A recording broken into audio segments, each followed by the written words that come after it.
How's it going, everyone? I am on lunch, so I thought I'd jump on here real quick. It's been a little bit since I've posted a video, so I thought I'd do a quick little update on the adoption thing. So we have submitted paperwork, home studies on, I think, four, maybe even five different kids now that we didn't get picked for, which is fine. It just means there was a better family that was a better match for that child. And the main thing is that the child is going to a forever home and having a forever family, and that's the goal of everything.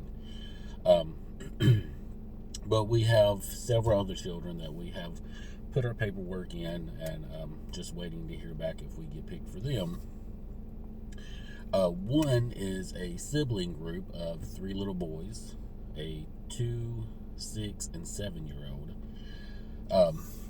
So Tommy hit me up with that one day and was like, "What do you think about three?" And I'm like, "That just seems like a lot to handle all at one time."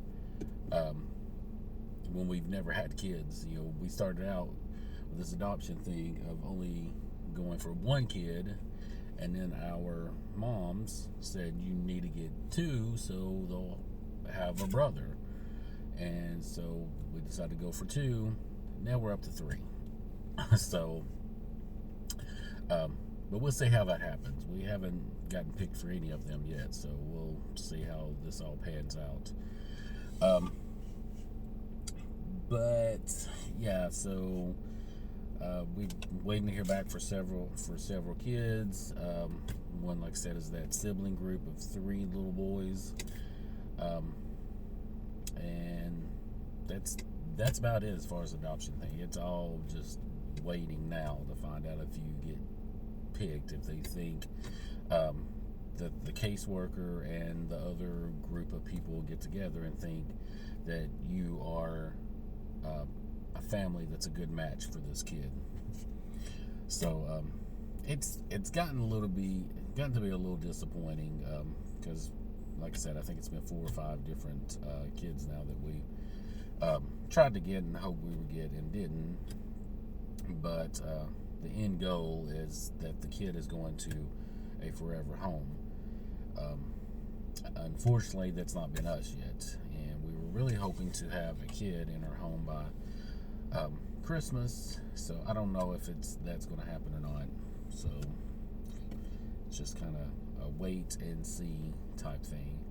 Another thing that we found that's been frustrating is that when we have submitted our paperwork into who we think is the caseworker for that child, we'll get an email saying that they are no longer that child's caseworker, and that they will either submit our paperwork to the new caseworker, or once they find out, once the kid gets a new caseworker, then all home studies and paperwork will go to that new caseworker.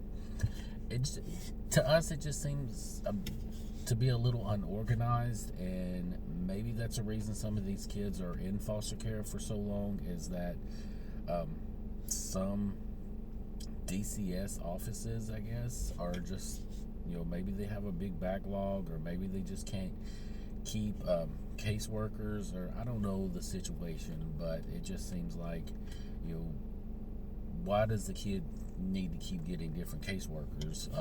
Because that just seems to be like you just run into some mess. But I don't work for them. I don't know how it works. Maybe that's the way things are just done. But it is just a little frustrating when you do all this and come to find out that the caseworker you sent all your paperwork to is not even the kid's caseworker anymore. So, but I think that's it as far as the adoption thing. Like I said, we're just waiting and hoping, fingers crossed, praying that we get chosen for a kid soon.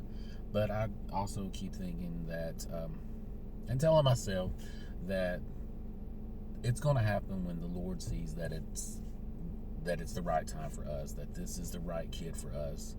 I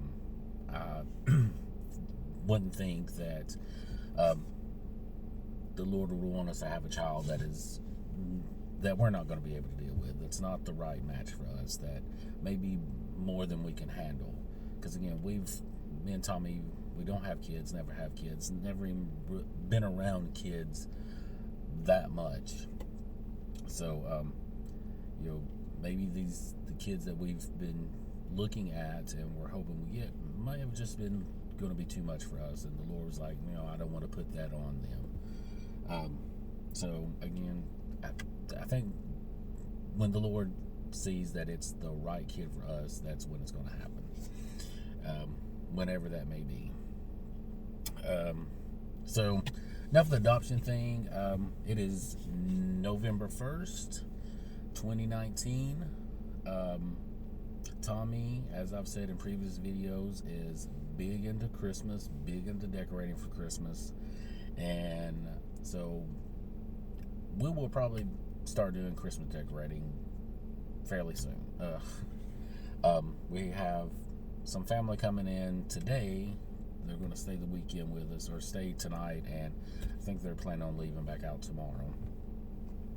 So I guess Sunday we'll take down all of our Halloween stuff and put it away. So Tommy may want to start pulling out some Christmas stuff then. But I know he's going to want to do it pretty quickly, because again, he just loves that stuff. Got all these plans for where he's going to put stuff and do stuff and decorate stuff, and so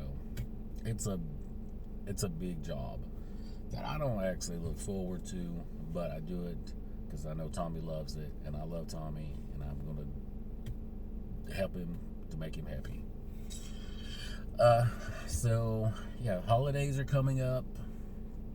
It seems like the older I get, the quicker they come around, which is fine, because we retire in like 15, 16 years. I know that seems like a long time, but the faster these years click on by, the quicker we'll be ready to retire. And I am so ready for it. I'm trying to think what else is going on. There's really nothing going on. Tommy and I have a pretty drama-free, non-eventful lifestyle, and we are happy with that. So there's usually not much to talk about other than the adoption thing. Did go out, I guess, a couple of weekends ago when looked at a new SUV, because I have a 4-door sedan. Tommy has a 2-door or a 2-seater convertible, which, once we get kids, that car is going to have to go. So we're going to trade that in for an SUV. So we went out looking at an SUV that I really, really want. Once Tommy got in it, he fell in love with it. But hopefully around the first of the year, sometime after the first of the year, we'll be trading the convertible in for the SUV. And the one we looked at, the one that we really would like to have, is a Tesla Model X. If you don't know what that is, Google it. It's a pretty awesome vehicle, and it's an all-electric vehicle. We've never had an electric car before, so I think that's going to be something cool, something new. And I have a 2-hour-a-day commute, hour one way, hour back home. So having an electric vehicle and not having to pay for gas anymore would be awesome for the commute that I do. I probably spend $200 a month on just gas back and forth to work. So not having to do that anymore would be awesome. So we'll see how that goes. That probably won't happen until after the first year, to get through the holidays and whatnot. So I think that's it for now. Thanks for watching. Keep subscribing. I say this in every video. I don't know how YouTubers have so many subscribers and get so many views on their content, which I know my content is pretty boring. There's nothing that exciting to really watch, but to have all these subscribers that some of these YouTubers have, it just blows my mind. I'm like, how did they do that?